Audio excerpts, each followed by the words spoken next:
Hey guys, welcome back to another PS2 Memories video. Here we are taking a look at 18 Wheeler that was developed and published by Sega back in 1999. The game originally started off life on the Sega Dreamcast before being later ported to the PlayStation, not long after the PlayStation's initial release in late 2000, early 2001.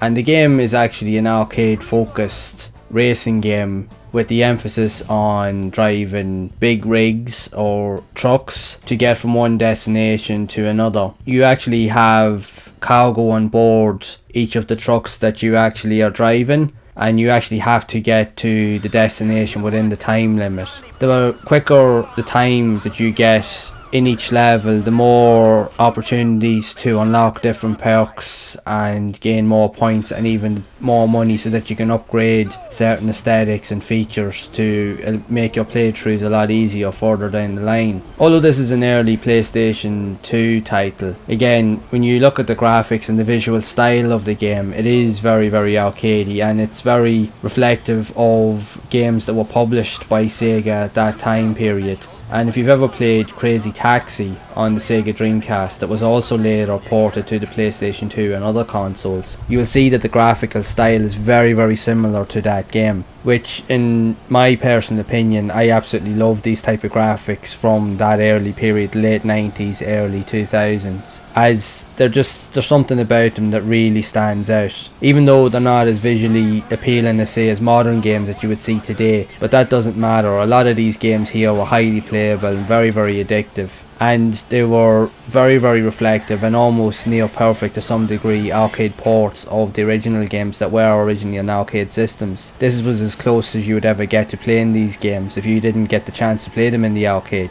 Although the game is not without its flaws, as with most games around this time period, well, the game does offer a unique and very presentable challenge, and it will take you quite a few tries to be able to get familiar with the controls. And remember, after all, you're actually driving a big rig truck, you're not actually driving likes of a race car in this game, so the handling characteristics and physics of the vehicles that you're actually driving are going to be very different. You've got the feel of the vehicles are a lot heavier, and you're going to feel that represented throughout the course of play. Because remember, to turn around the corner at high speed in a big truck, you're not going to be able to do it the same way as you would be able to do it in a race car. So you have to judge corners at a different type of pace. You have to make sure you slow down so that you don't crash and lose time, because the more time you lose, it eats into your progress, and then eventually if you don't get to the end point within the time limit, you'll lose points, but you'll also be game over, so you'll have to start the run all over again. And like I said, it takes quite a few tries to get an initial feel for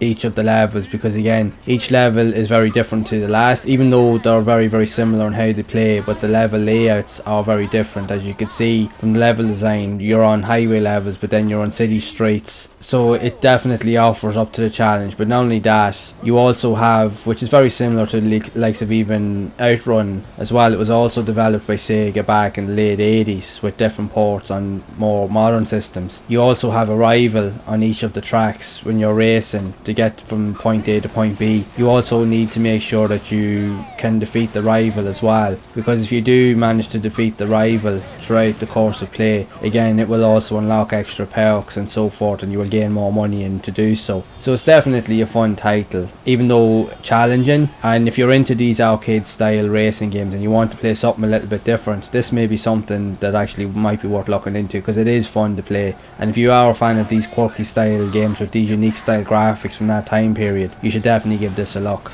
And if you'd like to see more of these type of video reviews around similar style games that were also released on the PlayStation 2 back in that time period, make sure to leave a like on the video. Also make sure to subscribe to the channel, and again, hit that bell icon to be updated whenever future videos are released. Also be sure to check out some of the other videos here on screen, where I have provided other reviews and gameplay videos of similar type of games that were also released on the PlayStation 2, where I share my thoughts and experience with everyone. So make sure to check them out, and I will see you over in the next one.